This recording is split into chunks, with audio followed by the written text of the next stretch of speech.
Malaysia vs Hong Kong, first T20I match live cricket streaming, check live cricket score, watch free telecast of Mal vs HK T20I Series 2020. Malaysia will square off against Hong Kong in the first T20I match of the 5 matches series on 20th February 2020, at Kinrara Academy Oval, Kuala Lumpur, Malaysia.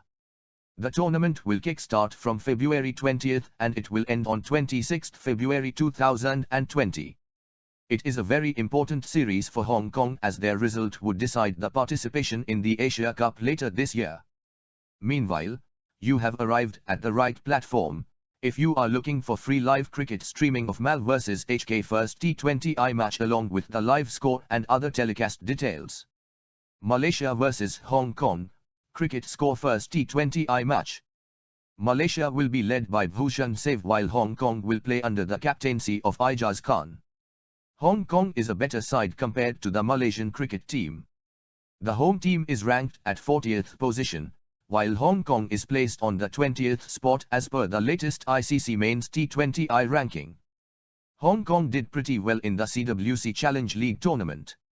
This series will be crucial for both teams as they prepare for the ACC Men's Eastern Region T20 tournament to be played in Thailand. When to watch Malaysia vs Hong Kong first T20I match? No date, time and venue details. Malaysia vs Hong Kong first T20I match will be played at Kinrara Academy Oval, Kuala Lumpur, Malaysia on 20th February 2020, Thursday. The match is expected to start at 5 p.m. IST, Indian Standard Time, and 7:30 p.m. local time. One policy for all, UK prepares new points-based immigration system, may benefit Indians. The UK government has outlined a new immigration system to replace existing rules from 1 January 2021 when Britain will no longer be subject to European Union regulations. According to the new UK points-based immigration policy, the EU and non-EU workers will be assessed by the same system to determine whether they can enter the country to work. Indians may gain from this new policy. The new rules aim to attract the brightest and the best from around the world, which will assign points for specific skills, qualifications, salaries or professions.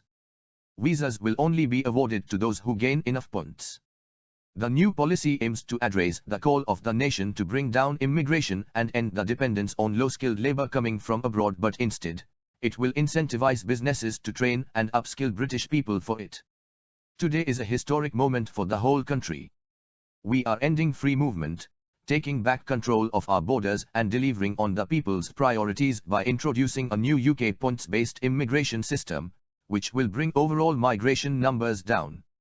We will attract the brightest and the best from around the globe, boosting the economy and our communities, and unleash this country's full potential, UK Home Secretary Priti Patel said. Concern over the impact of high levels of immigration from the European Union was one of the key drivers behind Britain's 2016 vote to leave the bloc, and the government has said it plans to bring overall migration numbers down. The government has listened to the clear message from the 2016 referendum and the 2019 general election and will end the reliance on cheap, low-skilled labor coming into the country, Home Office in a statement said. Putting EU and non-EU on the same pedestal, the new policy wants to give top priority to those with the highest skills, including scientists, engineers and academics. Under the Global Talent Scheme, also open to the EU citizens, it will allow highly skilled scientists and researchers to come to the UK without a job offer. For those coming under the skilled category, certain criteria would need to be met, including specific skills and the ability to speak English, to be able to work in the UK, to be qualified up to a level or equivalent, rather than degree level under the current system. All applicants will be required to have a job offer, and in line with the Migration Advisory Committee's (MAC) recommendations, the minimum salary threshold will be set at £25,600. This will provide greater flexibility and ensure UK business has access to a wide pool of skilled workers, Home Office said in the statement. Responding to the announcement, Immigration Solicitor Hasil Makar said, The new points-based system announced by Home Secretary Preeti Patel will level the playing field for EU and non-EU migrants wishing to do skilled work in the United Kingdom. The new system will award points for specific factors, and those scoring sufficient points will be granted the visa, regardless of their nationality. Full points to our Home Secretary for this much-needed overhaul of the immigration system. This will benefit Indians wishing to move to the UK to carry out skilled work, Hasil Makkar said. Student visa routes will also be points-based, which will apply equally to all. Those wishing to study in the UK will need to demonstrate that they have an offer from an approved educational institution and they can support themselves financially and speak English, the Home Office said. As for the EU citizens and other non-visa nationals, for up to 6 months they will not require a visa to enter the UK, after which the use of national identity cards will be phased out for travel to the UK, and the Home Office will set out our plans in due course. Donald Trump picks pardon requests from wealthy pals and GOP donors. There's a common thread among the 11 felons who found favor with President Donald Trump this week. All who were pardoned or set free had advocates among the president's wealthy friends and political allies. In at least some cases, including former Illinois Governor Rod Blagojevich and 80s junk bond king Michael Milken, Trump has personal relationships with those he granted clemency. In 3 others, he drew on the recommendations of a Tennessee grandmother he'd previously granted clemency at the urging of reality TV star Kim Kardashian West. "I rely on recommendations, very importantly," Trump said Tuesday as he announced his decisions. But, as with other aspects of Trump's presidency, the president has veered from institutional norms. Historically, those recommended for presidential pardons are vetted through a formal process in which their petitions are reviewed by a team of Justice Department lawyers. In those past cases, typically there has been either strong evidence of wrongful conviction or the offenders have expressed remorse for their crimes and spent decades making amends.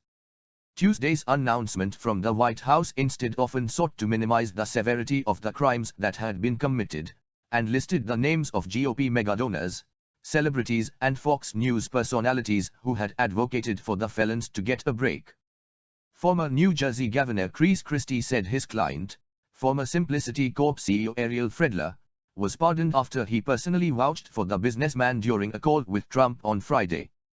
A former federal prosecutor and cable news regular, Christie said it was the only time he discussed Friedler's case with Trump. "Are you convinced he is a really good guy?" Christie, a Republican, says Trump asked him, recounting the conversation Tuesday in an interview with NJ Advance Media. Friedler pleaded guilty in 2014 to conspiring to hack into the computer systems of one of his business competitors, serving 2 months in prison. "Yes, Mr. President," Christie says he replied. "Mr. President, he got treated wrong and you can help right it." Also on the pardon list was Edward DeBartolo Jr., the former owner of the San Francisco 49ers pro football franchise, convicted in a riverboat gambling licensing scandal.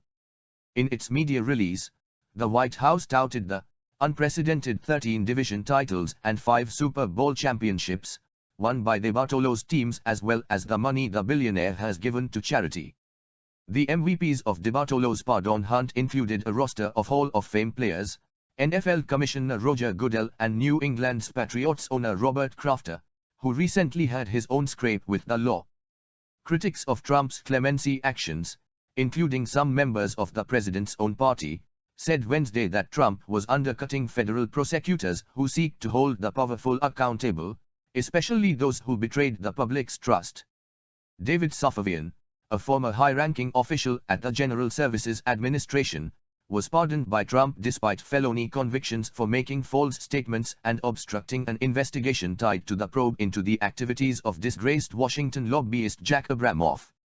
Walter Shaub, who resigned as director of the Federal Office of Government Ethics in 2017 after butting heads with Trump, noted Wednesday that training materials used for instructing federal employees on ethics have long included a cautionary photo of Safavian on a Scottish golf junket with Abramoff and former GOP rep. Bob Ney of Ohio, who was also later convicted on corruption charges. "The training materials will now have to be updated," Potter says. "This is fine," Shaub wrote on Twitter. According to the White House, Among those who advocated for Safavian's pardon was Doug Deason, a Dallas investor who serves on the finance committee of the pro-Trump America First Action PAC. Deason and his billionaire father have donated more than $1 million in support of the president, according to campaign finance records. Also pardoned was former New York Police Commissioner Bernard Kerik, who pleaded guilty to 8 felony charges that included tax fraud and making false statements stemming from lying to the George W. Bush White House while being interviewed to serve as Homeland Security Secretary. DOJ records show President Barack Obama previously denied a request from Kerik to have his sentence commuted. Released from prison after a 3-year stretch, Kerik now serves as a regular pro-Trump commentator on Fox News. Among those who advocated for Kerik was his old boss, former New York Mayor Rudy Giuliani, who is now Trump's personal lawyer. In a quirk of fate, Giuliani also served as the top federal prosecutor in New York City in 1989, when his office charged Milken with 98 felony counts that included racketeering, insider trading and securities fraud. Milken's billionaire advocates included casino magnate Sheldon Adelson and his wife, Miriam, who are ranked as the largest individual donors to Republicans, accounting for more than $200 million in publicly disclosed donations to GOP candidates and political action committees in 2016 and 2018.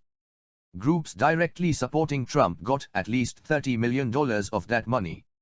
In October 2018, the Adelsons gave another $500,000 to help pay the legal expenses of Trump aides caught up in the Mueller investigation into whether the president's 2016 campaign colluded with the Russians. The White House announced a month later that Trump would award Miriam Adelson a Presidential Medal of Freedom, the nation's highest civilian honor. The Adelsons were at the White House on election night that year, watching with Trump and a small group of GOP mega donors as the results came in. Though his own political giving has been comparatively modest, Milken was also in attendance, according to multiple media reports. Also vouching for Milken was Tom Barrack, a longtime Trump confidant and the chairman of the president's inaugural committee, and Fox News personality Maria Bartiromo. Trump also pardoned Texas construction magnate Paul Pogue, who pleaded guilty in 2010 to filing a false tax return and was sentenced to 3 years in prison. Campaign finance records show Pogue's son, Ben Pogue, donated $85,000 last year to Trump Victory, the joint fundraising committee for the president's re-election campaign and the Republican National Committee. Ben Pogue also maxed out to the Trump presidential campaign, giving $5,600 in August. Pogue's advocates included former GOP presidential candidate Rick Santorum and current Texas Attorney General Ken Paxton. Records show both have received political support and cash from the Pogues. Far from showing contrition for their crimes, several of those Trump picked for clemency have continued to make claims of prosecutorial persecution that echo the president's own complaints about investigations into his conduct. "I didn't do the things they said I did and they lied on me," Blagojevich, who was impeached and removed from office by the Illinois Senate in a bipartisan 59-0 vote, said early Wednesday. He served a little over half of a 14-year sentence for trying to sell Obama's former U.S. Senate seat. Trump on Tuesday called Blagojevich's sentence ridiculous, while erroneously asserting that former FBI director and frequent Trump target James Comey played a role in prosecuting the former Illinois governor. The president also said he had decided to free the disgraced Democrat previously fired from his Celebrity Apprentice reality show after seeing his wife appear on television. "They are trying to undo elections and play politics instead of doing what they are supposed to do," Patty Blagojevich said on Fox News in 2018. "It takes a strong leader like President Trump to right these wrongs." Blagojevich's release drew bipartisan criticism from elected leaders in his native Illinois. In a state where corrupt, machine-style politics is still all too common, it's important that those found guilty serve their prison sentence in its entirety, said state GOP Chair Tim Schneider in a rare Republican rebuke of the president. Also pardoned was Angela Stanton, book author and cast member of the BET reality show, From the Bottom Up. She served 6 months of home confinement in 2007 sentence for her role in a stolen vehicle ring. In recent years, Stanton has frequently appeared in conservative media advocating for sentencing reform, and was a speaker at the 2018 Women for Trump conference.